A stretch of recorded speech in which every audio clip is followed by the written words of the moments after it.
here. New York got game, post-game, Knicks, Pistons, had the watch party. Myself, Bryan Fonseca, and our fantastic guest, Rebecca Chasen of the Knicks Film School, joined us for the first time here in studio. Unfortunately, Rebecca, you did not get to see a win. I always hate when people come here and they don't get. And they're 0-1. Yeah, I don't like that because it's not good. How's the Knicks film? Who's been on Knicks Film School's got Sean? Sean was here for a win. Jeff definitely did not win because I remember him being annoyed. Yes, shout out to Jeff Johnson. Shout out to Jeff. Sean saw a win. Jeff didn't see a win. Andrew just got here this year. He saw a win. Wasn't it one of the Cup games? Didn't Andrew do? Oh, damn. I can't remember. Andrew did that Celtics game with us. Right? Okay. Celtics or Bucks. It was one of those two, I think. I can't remember if Andrew saw the win. Yeah. I don't think so. I don't think so. Knicks Film School, y'all got to step it up. Might be under 500. Y'all got to step it up, Knicks Film School. Y'all got to step it up there. But Knicks lose 121 to 190. I know a lot of you guys are angry in the chat. And look, I understand. Rebecca, I'm going to start with you here. 121 to 190. Knicks, there's nothing good you can say offensively. You're damn sure there's nothing good you can say about them defensively. What is your emotion right now after this Knicks loss? They're fourth in a row. First time they've lost 4 in a row since 2022. What's your emotions right now as a Knicks fan? Disappointed. And again, I said before that I was glad I was here because, like, if I was home right now, I don't even know. Like, my roommate would be hearing it, and she'd be, like, in her room with the door closed, and I'd be, like, going around. But I said this, like, so many times, and I, like, will never stop saying it, but, like, something has to change, whether it's, like, on the court or, like, in the locker room. There's the disconnect. It's the disconnect. Something is off, and they got to fix it. They got to mend it however they can. What's it called? Players only meeting? Is that players only meeting? Is that what it's going to take? Sage in the locker room or something? It's just like those don't always work, but yeah. Depends. I think with this group it could. Yeah, I feel like, and Jalen, captain, like I feel like you could do it. I don't know. It's something like, obviously they're not playing well, but something just like seems so off. So let me even the way they're like passing the ball. Even though I agree with you, something's not right. And now we talked about this throughout the game. Obviously, they lost 4 in a row. But like, are you on? Because some fans are going to jump out the window, and it's like, the season's over. They ain't going to the finals. They're going to lose in the first round. Get Brunson off the team. We've seen some crazy talk even in the chat. Yeah. But like, are you jumping out the window now with this Knicks team? See, and if I were home, and it wouldn't last that long, it would be like tonight and that's it. I'd be like, oh my God, we're done. We're like never. but like only for a little, and then I'd go to sleep and wake up and hopefully feel a little better. I wouldn't totally give up on them being here. I feel the same way, but I'm like here. But no, I'm not giving up on them. They're a great team. We have great guys. But rough patch. Rough patch. Yeah, it's the patch is getting a little deeper rough. though. It is. It's the roughest patch since when? Maybe 2022? Oh, I don't know what to say. So 2022. They didn't make the playoffs that year, did they? Not the 21-22 season or 22-23 season? Because 21-22. It's the 22-23 season, and it was before they made were the going second on round a West Coast trip. I remember this loss. It was like Tibbs was actually on the hot seat for that. It was early in the season, if I remember correctly, when they had that 4-game losing streak. And I think they had a bad loss in Utah, if I remember correctly. The Hornets are beating the Thunder by 20 in the third quarter. Guys, speaking of regular season basketball. But I'm glad you brought up because these things happen during the season. We need like a. And the Hornets. I think contextually, like. Yeah. I don't even know. Would you rather be down by 20 to the Hornets if you're the defending champions, or would you rather have lost the way the Knicks lost tonight to the Pistons? I'd rather be the Thunder because at least I have a title. This is true. I agree. He makes a great point. The Knicks are coming off losing 3 in a row. I remember the person who thinks the Hornets could be a playing team. I still don't know about that. By the way, before we continue, I want to shout out Detroit Dyson 2182. He said thanks. He subscribed, posted a like. See you on February 6th. Yeah, that's another appreciate that's that. another big one. We appreciate That's that. around the trade deadline. Around the trade That's deadline. something I think we should talk about. We will. And by the way, Detroit Dyson, if you're still here, let us know if you think the Pistons. I talked to Amari Sankofa about this. Let us know if you think the Pistons should make a trade because they will be rumored they're trying to get another number 2 with Cade and all that stuff. The Pistons fans that have been in here and coming to this have been really nice. I want to say that during the playoffs we've seen that. So shout out to you, Detroit Dyson. I'm glad you appreciate the content and the conversation. We appreciate you too. 313 Kurt. So another Detroiter in here says Detroit basketball. I always kind of like that Detroit basketball chant. I tell you, Detroit's a great basketball city. Yeah. And again, their team, this is why when they're really good, their teams play like Detroit. They're tough. They're always tough teams. Yep. When they're really good, the Ben Wallace teams, the Bad Boy Pistons, they're always really tough. They can make timely defensive stops. They give you just enough offensively, although this team with Cade has more creation than you're probably accustomed to. For Detroit, I agree. For Detroit, yeah, not Isaiah Thomas notwithstanding, to be clear. I'm talking about the more recent good Pistons teams. But yeah, I think if you're a Pistons fan, you should be feeling yourself. Like your team is legit. I think they still have to win a playoff series with this group for more people to sort of get on that bandwagon. But I came into the season Detroit over. Detroit's going to be really good. Detroit's going to be in that group with the Knicks, with the Cavs, and the Cavs don't even seem to be in that group right now. And Kay Cunningham's a top 5 MVP candidate to me. I love that you even brought that up. Even the Cavs, who I still think will find their way and get back up to near top of these, maybe not. Maybe it's a long season, and this is the thing as a Knicks fan or Knicks fans in general talking about this. Knicks fans use the word disappointing, Rebecca, and there is disappointment right now with this team, for sure. I won't be at a level of anger. This happened last year too, by the way. This is all season long. Last year, and with them not being the favorites at all, because it was understood that Boston and Cleveland were the top 2, whatever. And then, but the thing is, people wanted to see them compete. They want to see them compete against high-level teams, and then they, for lack of a better term, played terribly against the Celtics and the Cavs in the regular season. And then this is my thing about fans. This is what I want to say. We learned just last year, like. Some of us have really short memories. We saw this last year. A team can look terrible during the regular season, and then they found it against the Celtics in the postseason. We literally just saw this last year, months ago. We just saw this. This is why you can't get too high about things in the regular season or too low. You got to try to stay in the even. Call things as they are. Knicks are playing terribly on defense. They're not looking good on offense right now. That doesn't mean that's how it's going to be in April. Now, you want them to hopefully build good habits before they get back to that. But this is why you can't go too crazy. But expectations is what ruins everything for people. What's the quote? Expectations are the thief of joy.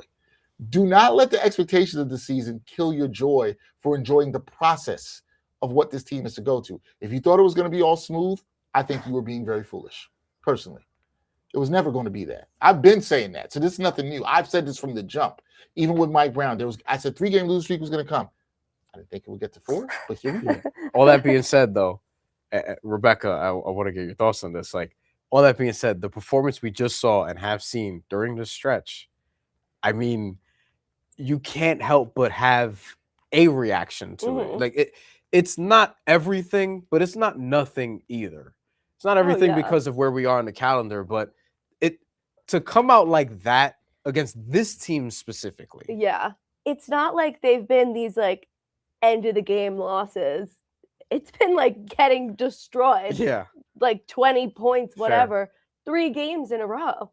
Like maybe not at the end of each one, but like at a part of them, we've been down at least 20 points. And it's like, well, that can't happen. At least put up a good fight. There's no fight whatsoever. So if it were closer games and they were fighting harder, yeah, sure. Would have fucking sucked to be 4 like losses in a row, but at least it would have been like, at least they're like playing a decent game.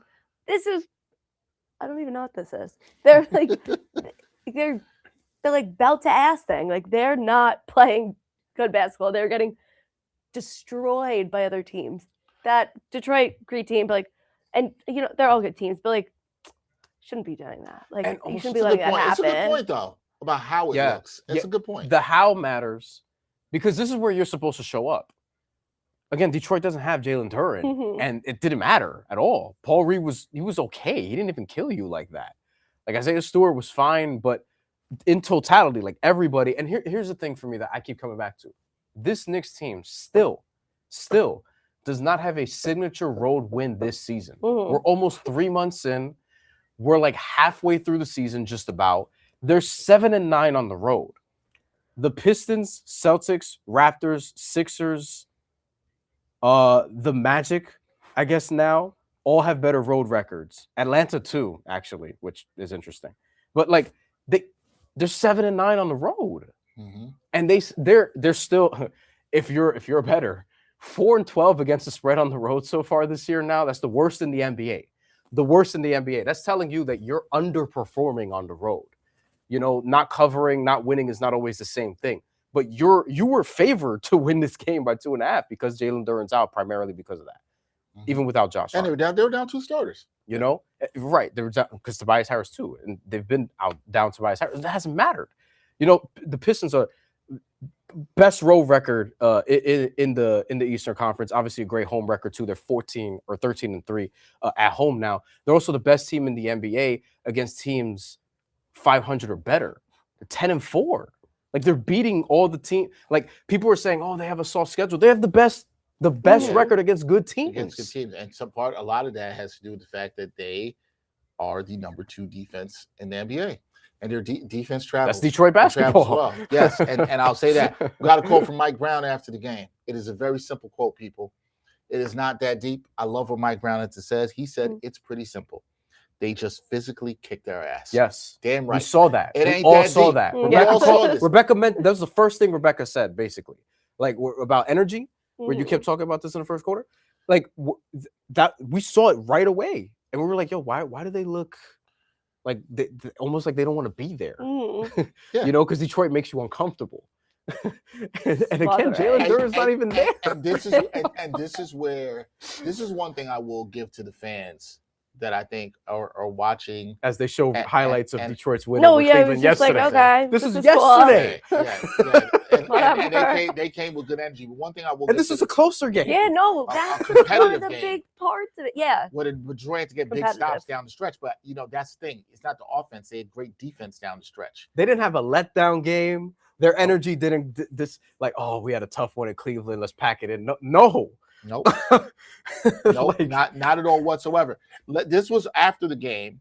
Cade Cunningham was asked. He said, "We knew there was a little extra to this game. We wanted to beat them. There's no hiding that." Yeah, we saw it.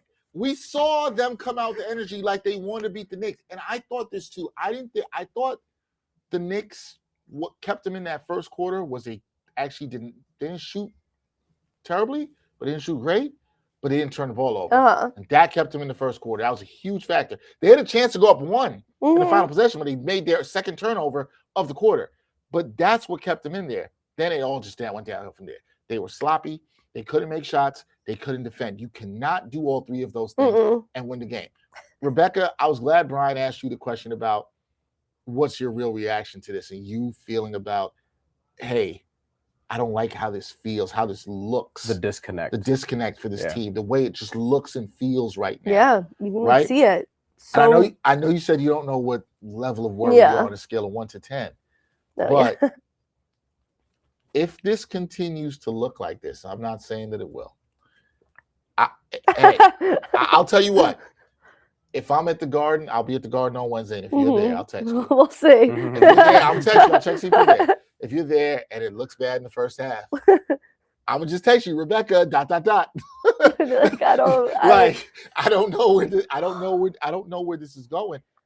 It's hard for me to see this getting worse than this, but it's like nobody's seen it yet. And if you lose to the Clippers Wednesday, no, like that's like the 4 or 5 game road trip, where the best thing for the Knicks might be to get out on the road, except they haven't played well on the road, so I don't know. Like I don't know how good it's a back-to-back on the road also during that trip. So Bryan, before I get back to something, Bryan said something. Bryan talked about the fact they have not played well on the road, and Bryan's been harping on this. And they were starting to play a little bit better. They got the record back to 7-7. They had a chance to go above 500 on the road at San Antonio last week, but we know what happened there. Yeah. And then they lost that. They lost that game. That was road loss number 8, and now you see road loss number 9 here today. How imperative is it for you that they start turning things around the road? Because the Garden have been pretty good unless they play the Sixers or the Heat. But Or Orlando. Orlando, yes. So you hand them Sixers, But- Orlando hand them all their losses. Yep. All I mean, teams it you can is see in the important playoffs. in the playoffs, if we're, right now we're in the higher standings, but there's a chance that more games will happen on the road. And you can't take that risk. It is weird because I feel like usually for the Knicks, the home games are worse because it's like the whole Madison Square Garden, everyone comes and like it's like their dream to play there, yada Mhm. yada. So it is a weird feeling to be like better at home. And at first I thought in the beginning, more of the beginning of the season, I thought it could be a good thing. Now I don't know. Now I'm not sure. But we'll see. This road trip is the test, I think, for sure. I mean, after this, like I'll give you the road trip. I'll give you the road trip now. yeah, so we let's have Starts it in off in context. Phoenix on Friday. I know Starts that. off Phoenix Friday, and we'll talk more about that Thursday on our live show. That'll be at 7 or 7:30 p.m. Eastern time. Sunday, they're in Portland, okay. and then the back-to-back. So they finally have 2 days off for the first time in about a month. And then they're like, boom. They're gonna have back-to-back 2 days off, but then they have a back-to-back after that in Sacramento Wednesday, January 14th, and the day after on the 15th, they're in Golden State. So California, back-to-back there. Then they come back home and they, for some reason, play Phoenix again. But yeah. I'll get more into my thoughts on the road trip later in the week, but that sounds like especially with what's happened here. Sounds like a trap, right? No, I'm gonna just you got to go into that as a business trip. Mhm. You got to take 4 out of 5. Well, 3 out of 4. 3 out of 4, excuse me. Yeah. I'm counting the Clippers game in that. Make that 4 to 5. Okay, this That's next fair. 5-game stretch. Yeah. Yeah, I mean, look, listen, Phoenix. No, you literally have to. Yeah. Phoenix is good this year. Mhm. Like, they found some things. Like a lot of people talk about Colin Gillespie. Shit, I've seen Jamari Bouye have moments, and I remember when he was on the Heat, the Wizards, in summer league also. He's just been bouncing around, and he's had some moments for this team. But obviously, like a lot's been made of Devin Booker, Dylan Brooks, who's having a career year this year. Yeah, Phoenix a couple different times, and that's going to be interesting to watch for me too. Just this entire West Coast road trip, but Phoenix more so because they're playing the best out of all these teams just in totality this year. And this is you don't see another Eastern Conference team for a little bit, actually. If you're looking at this, 2 weeks. Because Martin Luther King Day, they play the Mavericks. Yeah, and then you play the Nets 2 days after that, which is the first time you'll see an Eastern Conference team in a while. So you have a whole bunch of West Coast games. Now, they've been pretty good against the Western Conference so far. Obviously, the Spurs and the NBA Cup final being the main one on a neutral site. But this is going to be an interesting set of games they have coming up. It is going to be an interesting set of games coming up. We got another quote from Mike Brown after this game. This one coming courtesy of Vinny Goodwill. Shout out to Vinny Goodwill, who He's from Detroit. is from Detroit and Yeah. was hating on Pitt the other day. I had to let him Was know a little he? bit about that. Yes, he was. I had to let him know a little bit about that. Mike Brown said it's not time to panic. All right. It's not time to panic. But here's maybe one of the more interesting quotes from the night from Mike Brown. Mike Brown said that right now about defensive schemes, everything is on the table. About defensive scheme. Yes. So he's willing to change anything. You saw Mike Brown play. They played a little 1-3-1 zone in this game. You saw that. I think when you see coaches go to zone sometimes, that's being like, I don't trust you guys with your man-to-man responsibilities. Saying everything is on the table is kind of. Do you feel like that's an overreaction? Do you feel like that's an overreaction, Rebecca? I'll tell you why I don't think so. Yeah, not if he said that in general about everything. Yeah, but I mean, we're going to suck on defense. So, I mean- so if he was like, yeah, everything's on the table, trades, offense, whatever, maybe, yeah, but I don't know, that defense like didn't exist. So I thought I'm intrigued by that. I thought that Stephen Bondi said something very interesting to me. last when episode of last New York episode of Game. that game. As Yeah, you try to look for more quotes. No, I was. But I do want to give out. I do want to. Then I just retweeted something Ian Begley tweeted. I'll get to Stephen Bondi's comments in 1 second. The Knicks 31-point loss to Detroit. This is from Ian Begley. Is there of S&Y? Is there 4 straight? This ties their longest losing streak since December 2022, which was that losing streak I was talking about, the 22-23 season. Mhm. And They've trailed by at least 19. You mentioned this, Rebecca, in how it looks. They've Yeah. trailed by at least 19 in the second half of their 3 losses. The Knicks are 2-4 since Josh Hart hurt his ankle. They've had one of the NBA's worst defenses in that span. I mean, we see that. And I'm glad Ian brought that up. Notice that Ian there is not talking anything about offense. Ain't a damn thing to talk about with offense. It is about defense. If you are watching here, you have to let us know that you know it's about defense here. And we've got a poll here right now. Is this the Knicks' I just voted yes. The Knicks' worst loss of the season? That is we've got a poll here in the chat. That is a vote for me too. Right now, that poll's at 100%. Yes. We'll let you know how it finishes at 100%. Yes. Simeon Toko says the Knicks won the Little Emirates Cup and lost their minds. I think Knicks are 5-6 since winning the cup, by the way.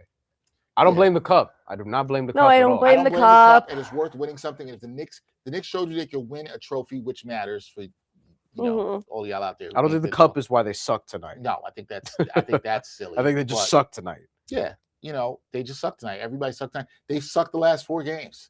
They've been terrible. I just read you the stats from Ian Begley, and again, nothing about offense, about defense. I just voted because the defense. You yeah. Did you vote no?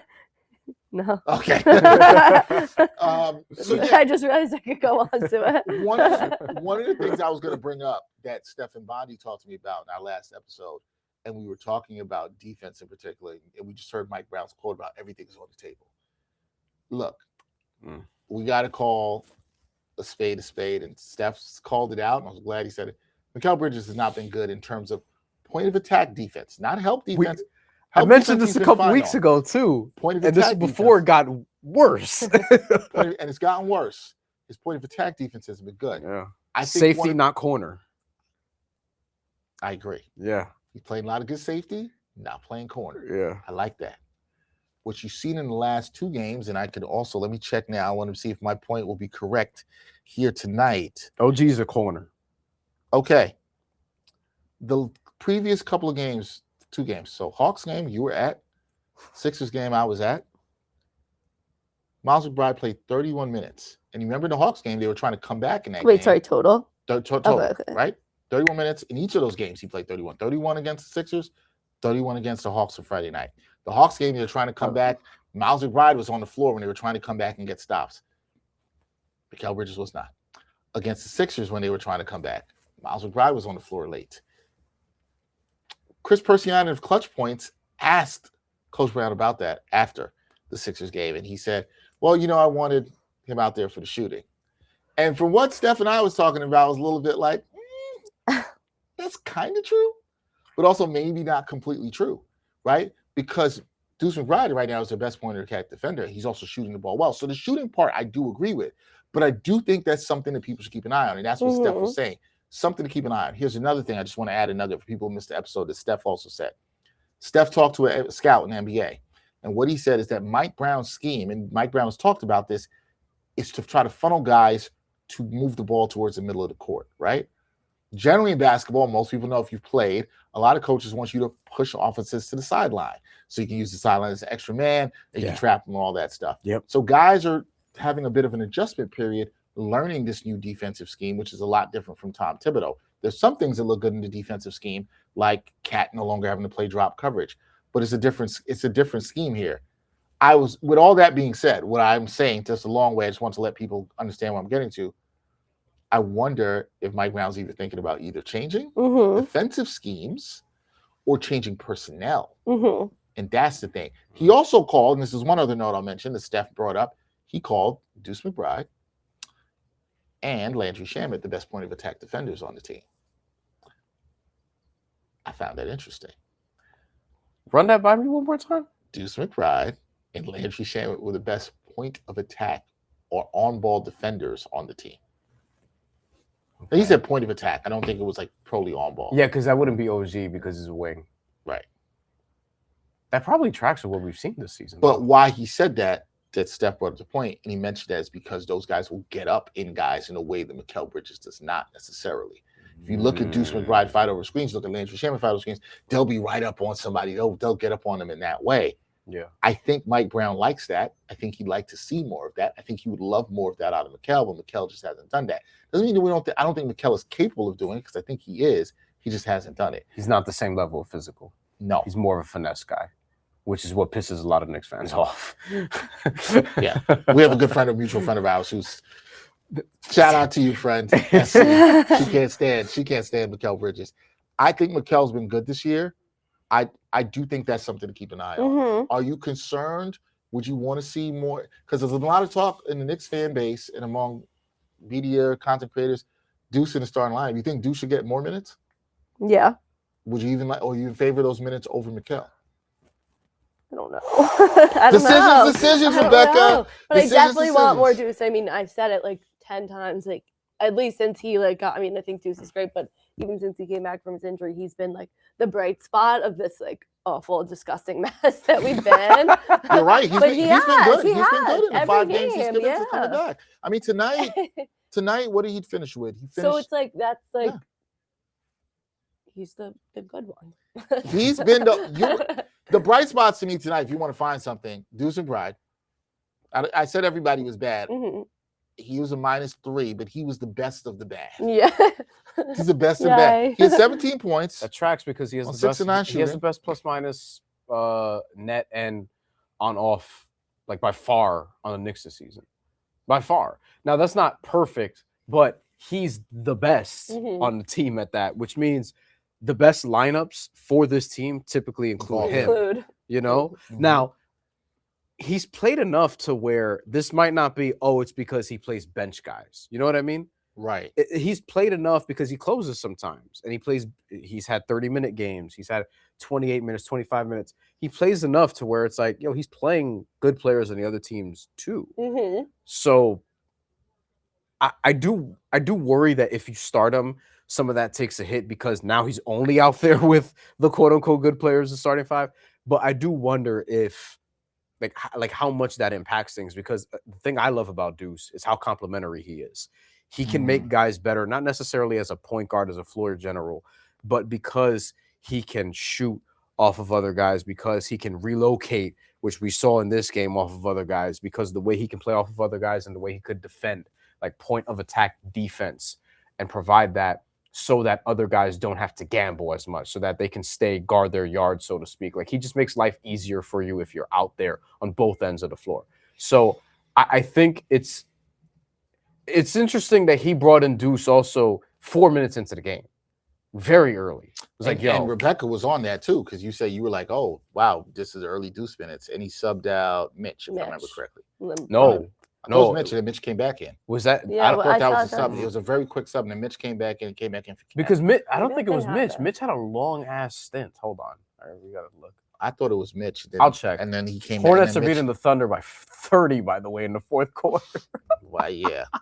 Wow. So the Knicks don't even have the worst loss today in totality. But hey, man. OKC's OKC. Well, Greg says Bridges has one mission for himself. That's not to get injured.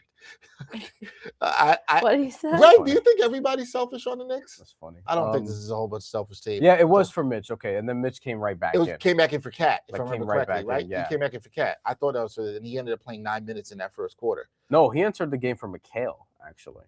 Well, that's interesting. In it too. Oh, but this is semantics, because it's saying Mitchell Robinson entered the game for Mikal and Kevin McCullough entered the game for Cat. I'm sure that's reversed.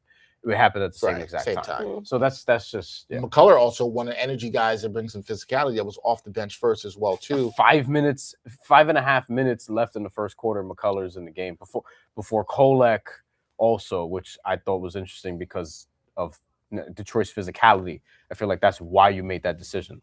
And to Rebecca's point earlier, try to replicate some of what Josh Hart can do, which obviously, like Tyler Kolek, that's not what he's going to do. That's what Kevin McCullough has a better shot at replicating. Yeah, Kate there. Yeah. Shout out to Northside Nabil here. Says shout out to you guys. Even though it didn't end up in a win, you had a good show. We did have a good show. Thank you. We appreciate you. You know what? That's the way to. That's ultimately. I'm gonna have fun matters, regardless right? if they win or lose. I'm gonna have fun. Like yeah. We want to see them win. It's more fun when they win.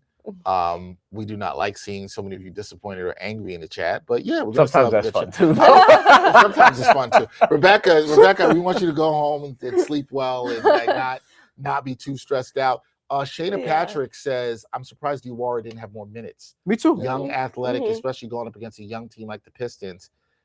Also says, I want to see what happens when Josh Hart comes back to see if there's a difference. Now, look, we talked about this. I mean, and Ian Begley kind of said this in his tweet. I mean, and I talked about this on the recent show with Steph. There's clearly a difference. You can see it in the offense. I think you're starting to realize, I think there's been a point where you could talk about OG Anunoby being maybe the most second valuable Knick on the team or most valuable Knick on the team, wherever you want to put him or Brunson. Second. Some people have Mitchell Robinson up Can't there. put him ahead of Brunson. No. Well, somebody could. Greg. I know somebody could. But it's interesting because Rebecca, you made that point earlier about Josh Hart. Like, I don't know. Are they missing him more than we think? Are they missing him more than they should be? Also, like, yeah, definitely more than they should be. Yeah. I mean, like, I can. Or is he just that important? I mean, that. People wanted to trade true, him after the playoffs. But he's had a good season. He's been really good, especially since the starting lineup. Oh, maybe he's just that important. Rebecca, Yeah, you think it's that bad? I think. I mean, but you can't have like other than like Brunson, whatever. But like, I think Josh like had moments like in the playoffs, either last year or the year before, where he like wasn't in the games and like was hurt. So like you have to be able to play without him, but they are missing him. I think they're missing him more than they should because they should be able to get wins without him. But I can't wait till it comes back. He had a slow-ish start to the year, and then once they reinserted him into the starting lineup, and he had a stretch of games before that looked better. But they put him back in the starting lineup, and then it was like, oh, this is Josh Hart. Yeah, like this is Josh Hart again, you know. Josh Hart. And then he gets hurt, and it can't. I think we're not in a great place if Josh Hart is the reason for this slide. I guess is the larger point. Yeah. Because again, you just lost to a team without Jalen Duren, and also Tobias Harris and Karis LeVert, but Jalen Duren. Like the Pistons should not be whooping your ass like this without their second best player, who should be an all-star, who should be most improved player candidate, and who is just, I don't know if Knicks fans have been watching the Pistons enough. Jalen Duren's been awesome this year. He's been great. He's absolutely had some fantastic games this year. Greg brings up the point of Greg's actually off the Brunson. He's off Brunson for once. But we talked about Bridges and physicality, and Greg, I know you weren't really rocking with us last year, but you will know that I was very critical of Mikal Bridges. And what was the big thing I was critical with him about, Brian? Not getting to the free throw line. Not getting to the free throw line, fading away on shots all the time. Look at that chemistry. Greg says Bridges doesn't go to the free throw line much. Players that usually drive a lot to the rim have a much higher chance of sustaining an injury. Greg, I don't agree with some of the things you say. There's something to that. I don't think you're wrong on this, right? Like, I don't disagree with everything you say. We've agreed on stuff. I think you're a little too harsh on Brunson, but Mikal's just Cal Ripken Jr. I don't like. Here's what I'll say: is I don't like. One thing I'm very careful about is calling players effort and labeling them and soft. And I think those are words we use sometimes way too easily. Yeah. And I don't like calling players effort to show up to work like at all whatsoever. And it matters that Mikal Bridges has been out there. That's why I say finesse instead. I don't love the fact that he's been reverting back to this more lately. Yeah. Fading away. Early in the season, he was cutting more to the basket. The free throws are down. The free throws are down. The free throws are back down. Yes. And I think that's something to can I give you some numbers? Something to watch. Yes, please. Per 100 possessions this season. Actually, last season. 1.9 free throws per 100 possessions last season, which is a number we harped on before the year. We were like, this is terrible. And early on in the year, he had doubled that. So he was at like 4, close to it, 3 something, whatever. Now, 1.6. He's getting to the free throw line a lot less in terms of per 100 possessions, per 36 minutes, whatever. This season so far, 35 games, he's gotten to the free throw line. He has 42 free throw attempts. More to the point, if we go back, so roughly a month, we'll go to December 3rd. December 3rd, that's a 15-game stretch. Mikal Bridges has taken 6 free throws. That's crazy. In the last 15 games. That's crazy. And as a matter of fact, if you throw in tonight, which is game 16, Mikal Bridges did not take any free throws. So he's taken 6 free throws in 16 games. His last 16 games Wow. this season so far. So Mikal Bridges is back to doing that. And honestly, you can go a little further back.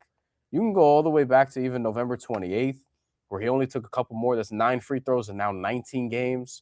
You can do this to November 3rd, which is the 7th game of the season, and you're at 26 free throws in 30 games. So he's been under a free throw attempt per game.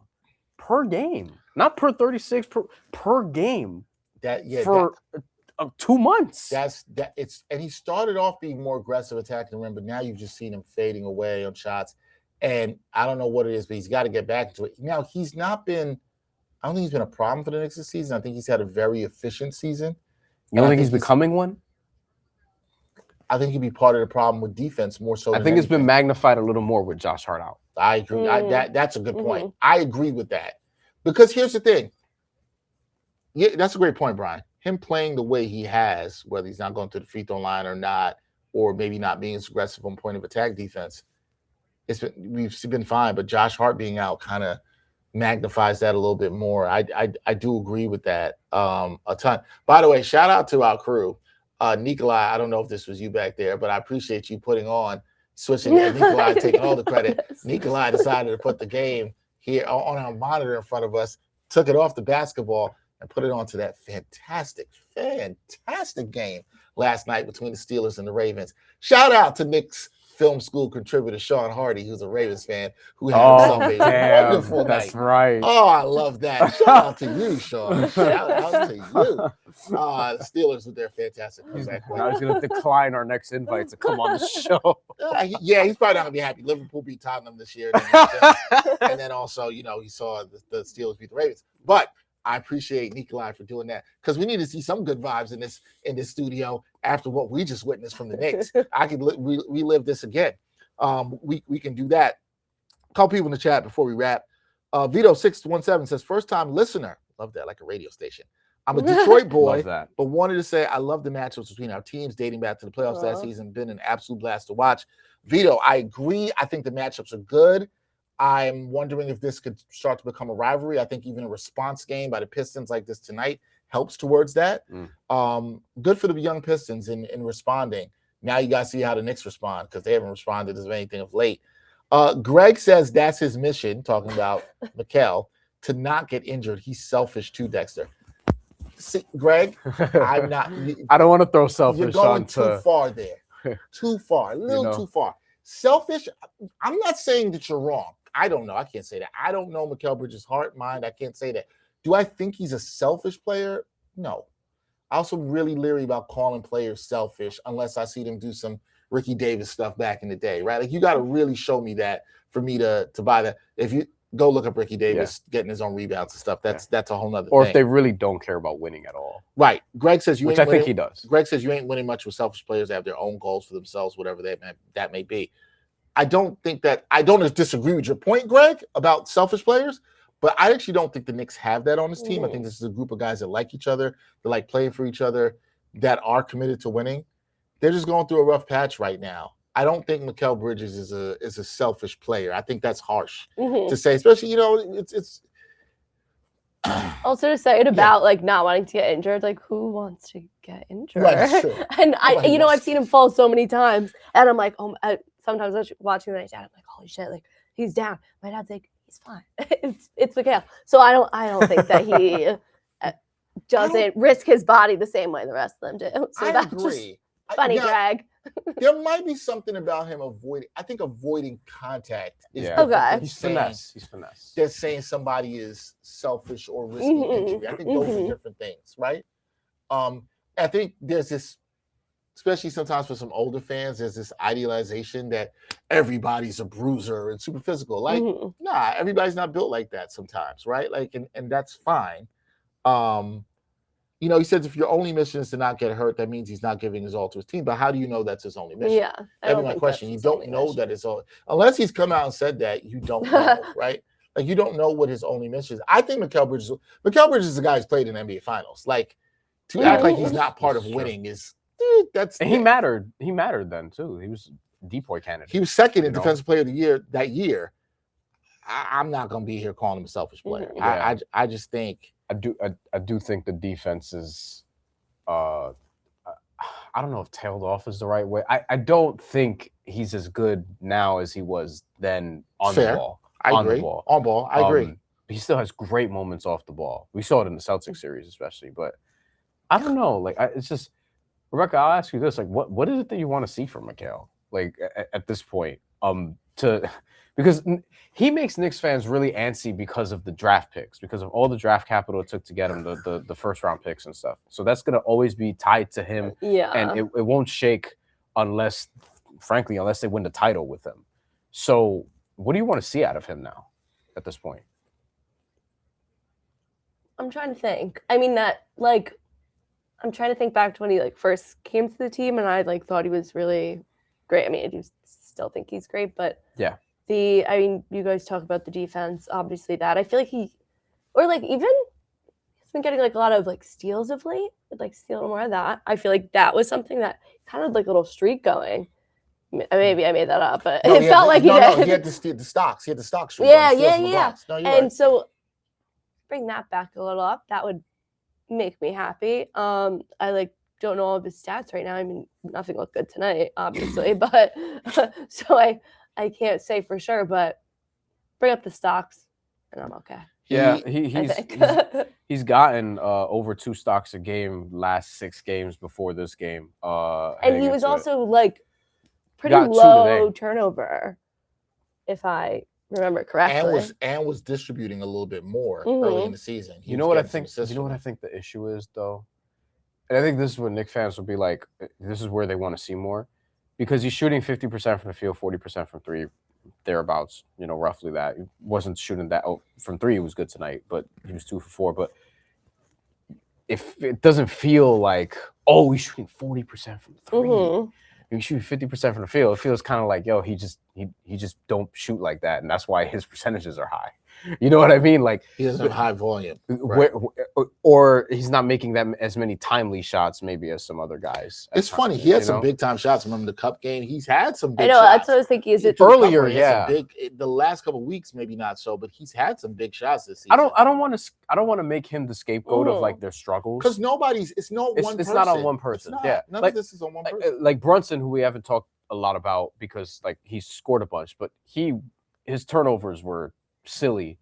Not as silly as Cat's, who we probably haven't talked enough about. God, Cat's turnovers are terrible. We talked about him a lot during the game, which is why, but we should do some of that post game. But Brunson, bad turnovers, not moving the ball enough. I agree. I do think some of him not really getting any assists in this. He had no assists. Some of that is also just guys not making shots, but he did hold the ball a little bit more in the third as they were trying to come back. But I think it's because he saw that nobody else was doing shit. And he's like, look, I can create shots against these guys. Nobody else has it going. OG Anunoby and Karl-Anthony Towns combined 7 shot attempts in this game. That's crazy. That can't happen. Yeah. Cat and OG, we took too long to talk about this during the game, after the game, because we talked about it during the game. But they went combined 2 for 7. OG and Cat.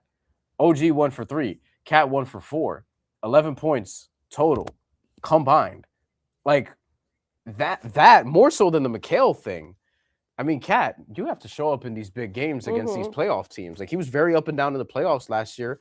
He's very up and down in his career. It feels like that's what you're going to get. And then with OG, the offense has been better, I think, this year. But you need the consistency also in these matchups. Both of them were, if I'm going to look for reasons as to why they play like shit, that's where it starts for me, is those two offensively. Cat especially, because Cat had as many turnovers as points. He had 6 points. He had 6 turnovers. And all the turnovers were dumb as shit. They were bad. That's what I said earlier. All turnovers are not equal. And his turnovers were bad. Stiff arms, momentum killers. And once Cat has his dumb turnovers and stupid fouls, they're bad. And so that's it. I just want to read a couple more things before we wrap here. Our legendary columnist here at the New York Post, Mike Vaccaro, he tweeted out, this is some inexcusable no-show by the Knicks. He is 100% right. There's no excusing this. That's what we're saying. Everybody was terrible. There's no excusing this at all whatsoever. And then here we go. You want it again. I'm going to say this one more time. I don't want to hear from any of y'all about offense. I don't want to hear it. If you are talking about offense in this game, you are not watching the game. You've not been watching any of these games. You're not. You know why? This is the 12th straight game that the Knicks have allowed their opponents to score more than 110 points. That was the magic number Steph and I talked about, and shoot above 45% from the floor. That is the longest such streak in the history of the New York Knicks. Wow. I mean, well, with the way the game is played and now. to play with the game is now, because 110 would not have been the benchmark 25 years ago. It'd probably been 100 points. Yeah. But the way the game is played now. But the fact that it hasn't happened even in the last 5 years is a little surprising. It's a little surprising. This stretch, although the defenses were better. But this stretch of defense the Knicks are playing to that point, it's been terrible. It's been bad. It's been bad. That is not a small sample size, folks. That is 12 games. We're talking about over a tenth of the season, right? That is 12 games that the Knicks have allowed over 110 points and people to shoot 45% of the floor. The effort is not there on defense. That was not a happy moment for me last night. The effort is not there on defense, but that is not sustainable. If this defense does not get better for the Knickerbockers, that's it. That's it. That's it. It's gonna come. Josh Hart will come back. I have no work. The Knicks will make shots. The offense will be fine. That is the least of my concerns. Yeah. I have no worries about the offense. Does the offense look great right now? No. But OKC is sputtering against the Hornets tonight. It happens. The offense 117 to 90. Hornets are beating them with 3 minutes left. The Hornets are going to win that game. game. OKC might not score 100 tonight. Sometimes you have games where you don't shoot well. second game off of back-to-back also. Knicks didn't have that excuse. Detroit did. And also, I think Charlotte's not that bad when they're healthy. When they're healthy. They're good. Yeah, they're good when LaMelo, Kniffel, Brandon Miller on the floor. They have positive results. I also want to read one more comment here before we get out here. Yeah, and I have one more thing. Deborah Flowers 8095. Thank you for watching and hitting that like button, subscribe button. Said we were winning when the ball was passing from the start of the game. Bridges played laid off defense. Every guard cooked him. Look, he was getting cooked. And the ball was passing, and the Knicks weren't doing. And I mentioned this again. If you watch the game, they were taking care of the ball in the first quarter. That's what kept them in the game when they weren't shooting well, right? I don't think they were defending particularly well either, but they took care of the ball. They didn't do that, and then look what happened. So, yeah, look. Rebecca, I don't know if you have any final words. They looked terrible. Terrible. There is nothing else you can say about this. Yeah. It's not that and they didn't show up. It's not that they did not show up tonight. We showed up to I was just gonna say that. We showed up. I showed up. They did not show up. They did not show up tonight. And this is a stinker. This is a dud. This is disappointing. This is inexcusable. They got to get it right. You gonna be there on set? You gonna be there on Wednesday? Who knows? I'll see. Get your money. Sell it. Sell it. Ryan is telling you and your dad. Shout out to Mr. Chasen. Mr. Chasen. Sell them tickets. Don't go back until they have a good performance on the road. Sell those tickets. You were saying. I mean, I wasn't even saying anything. That obviously sucked. Though it was great to be here. Had a lot of fun. Also enjoy talking after instead of just wallowing in my apartment because I would have been. Provide some therapy for you. Could not imagine myself smiling after a game like that, but enjoying myself here. This was very fun.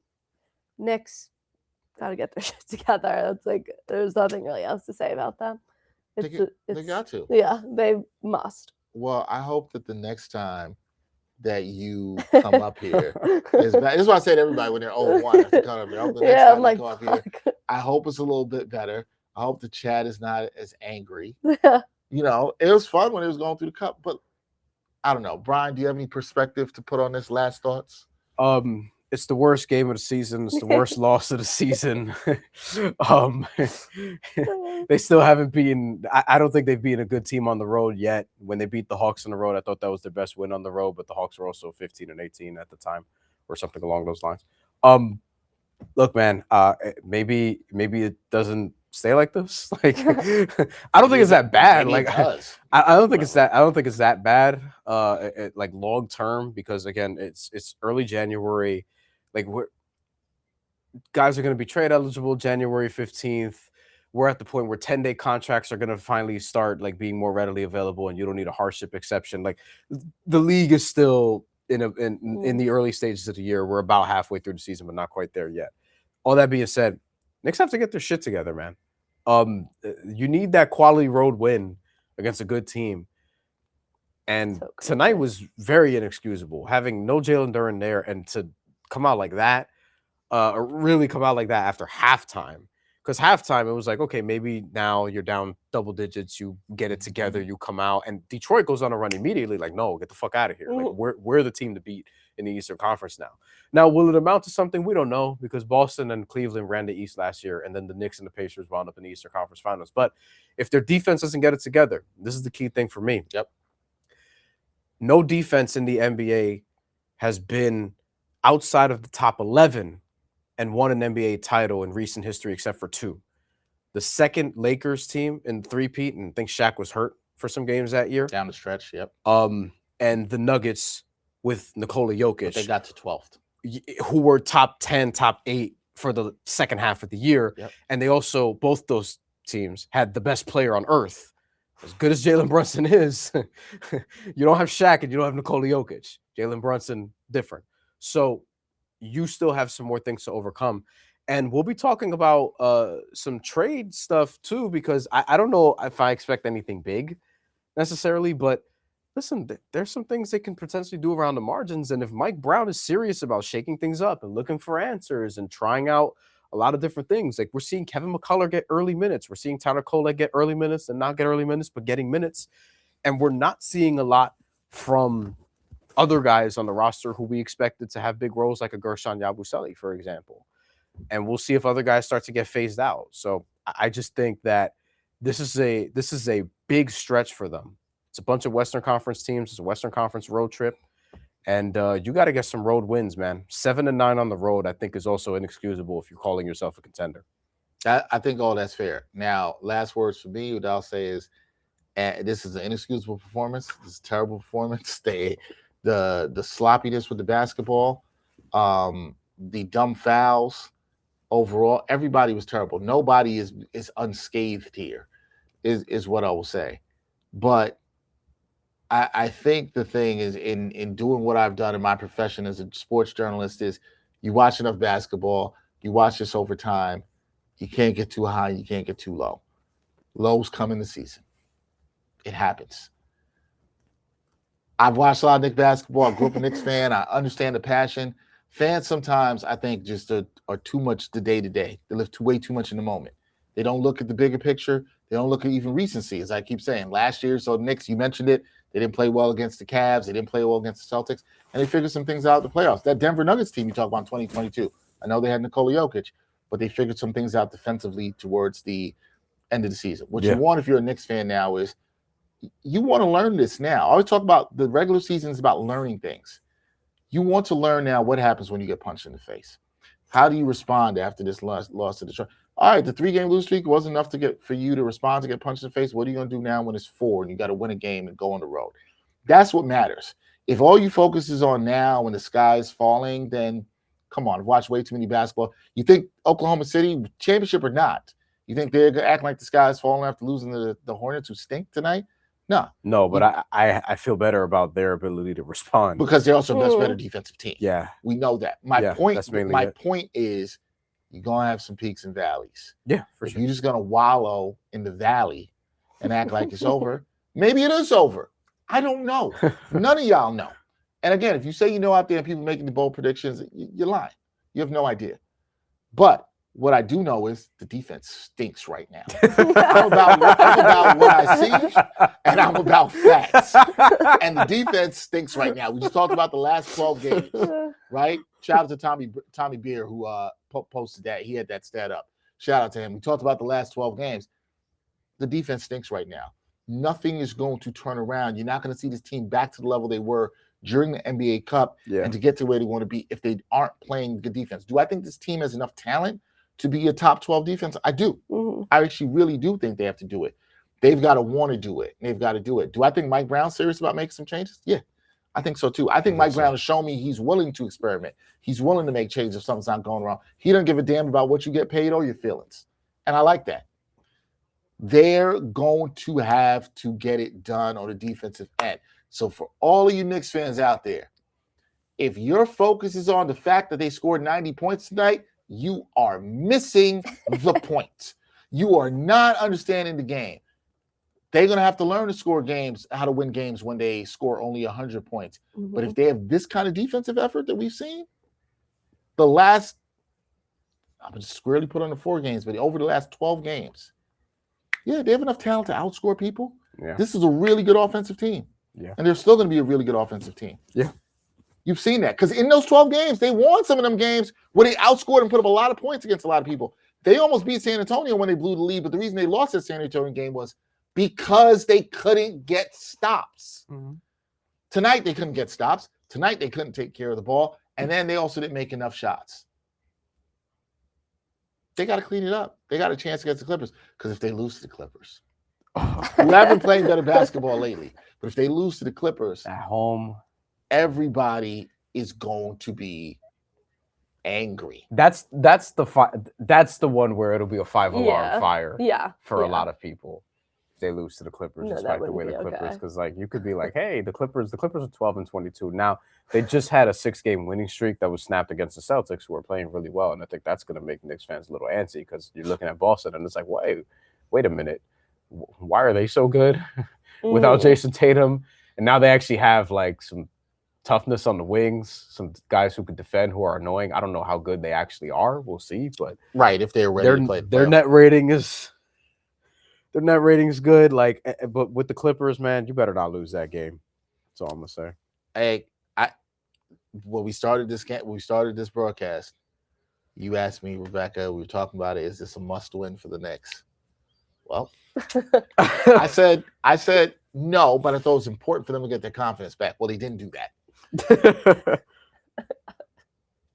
I'm gonna say it. I'm gonna say it right here. Must win. Wednesday is a must-win. Yeah. You cannot lose at the Garden to the Clippers. And I know the Clippers aren't the Clippers what they used to be, and they got all the stuff going on, with they beat the Kawhi Pistons Leonard and all the stuff, and they did beat the Pistons recently. Yeah. But you can't lose to the Clippers at the Garden. You can't lose because I don't know if Mr. Chasen is going to go to the game, or if he is going to go, he might throw his drink. He might be that annoyed. This is what might happen. You can't lose to the Clippers and go because I'm not Mr. Push the panic button. And Mike Brown said he's not pushing the panic button. Everybody knows me. I'm a very even keel guy.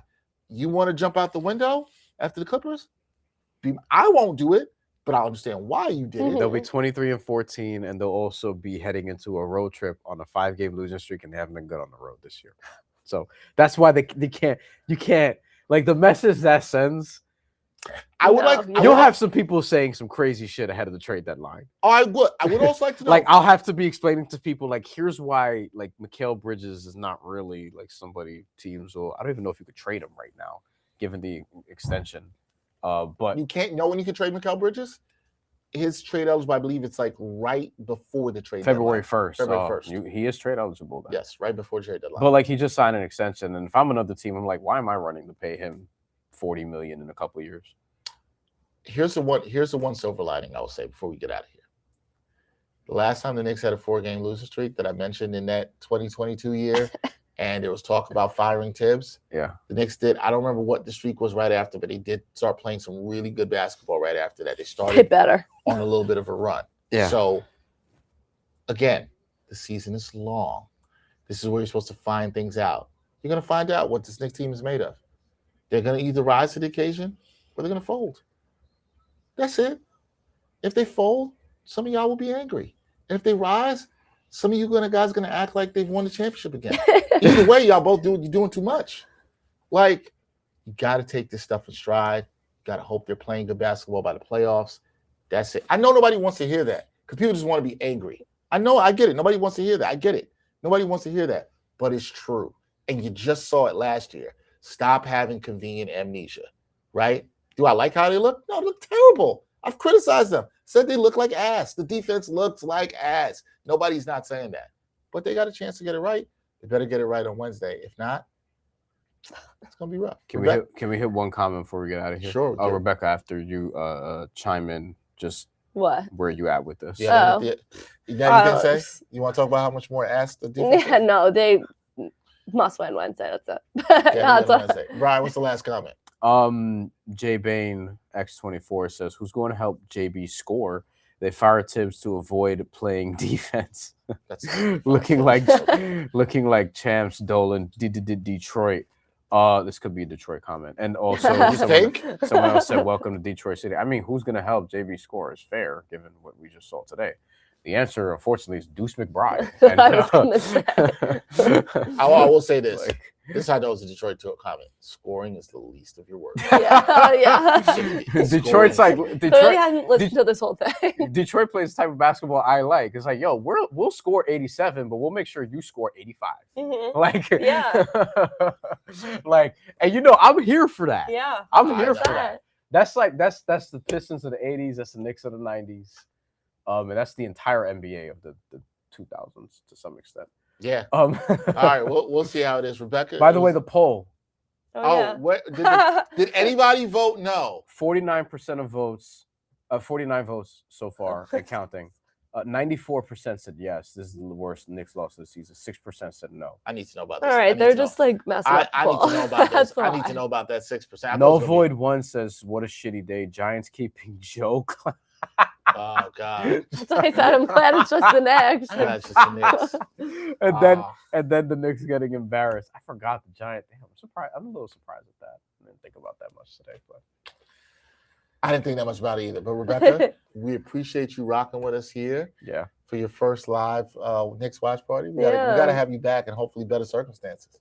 Hopefully. This was awesome though. I had a lot of fun. No, I'm glad. Had a great time. Also. Despite watching the Knicks. Other than watching the game, the watch party was great. we appreciate. Want to thank everybody in the chat. Obviously, our great production team behind the scenes doing a fantastic job. Shout out to everybody in the chat who came in with comments. Yes, even you, Greg. 5592. And the Pistons fans. And honestly, the Pistons fans. A lot of Pistons fans. The Pistons fans are not being disrespectful, so I appreciate that. Yeah, we talk like Rebecca. I give the Pistons fans props. Yeah, no. The Pistons fans have been cool. Pistons fans, if you like the content, come back with us. We're gonna do one person subscribe. Look, yeah.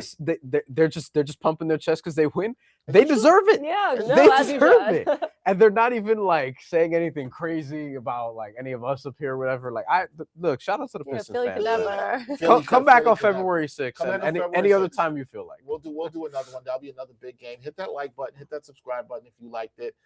Come back. We appreciate everybody who rocks with us with the energy for these. As Bryan said, we will have more content coming later this week. Thursday we'll be doing a live show before the road trip, so that'll be interesting to talk about. Guess TBD, but I'm working on it. That'll be after the game on Wednesday night against the Clippers. I will be there. I will have post-game reaction for everybody from that game. So that'll be good. It could be fun or it could not. I don't know what to say about that. I'm Dexter Henry. He's Bryan Fonseca. That is Rebecca Chasen. Go give her a follow on all social media platforms.